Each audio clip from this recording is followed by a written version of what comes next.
Well, actually, this last time, and the reason we have this company is because I was fired. I was fired by a large company and out of work. So I was sitting around with some other colleagues that were also fired and out of work, and we were thinking, what are we going to do? Let's just start our own company. We were at the time sort of sick of working for big companies and the big company politics, so it seemed like a fresh way to start something new.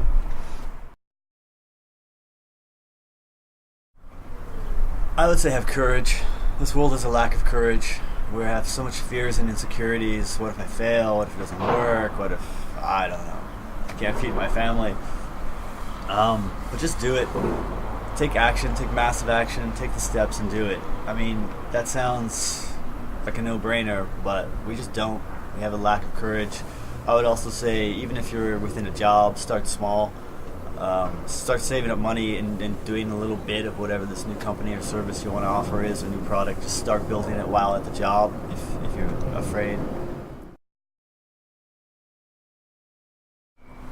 A lot of things make me happy, but there's a lot of things specifically in business and entrepreneurship that make me really happy. For example, I love growing a company where we can put our own ideas, our own thoughts, our own emotions into the company and shape the culture of the company that way, because that impacts a lot of people. So you're impacting not just your colleagues, but their friends, because they spread the word and talk about your company. And it's great, I believe, to make a company where your ideas are impacting your sort of small society and small community. That makes me really happy. And to see that thrive and grow makes me even happier. It's pretty cool.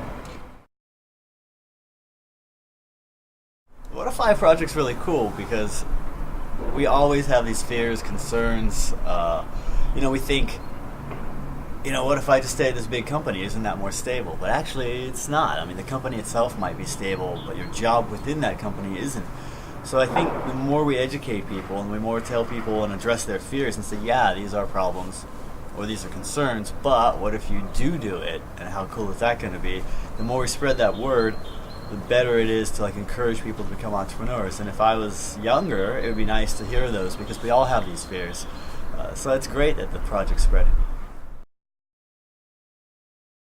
Europe is a great place for digital business. In fact, we choose to be based in Europe, and we had options not to be. Europe is a huge marketplace. I mean, obviously, if you take all of Europe together, it's larger than most other markets. Also, there's less competition in Europe. Most people don't think about that. But everybody wants to go Silicon Valley. But yeah, you can go to Silicon Valley and compete with 1,000 other companies doing the same thing you're doing. Or you could do it in Europe, where there's a little bit less competition and a big market, and it's quite easy to move around, cross borders, do commerce across borders. So I think Europe is sort of an opportunity that we overlook, and there's a lot more growth potential, customer sales, revenue, and business building that we can do in Europe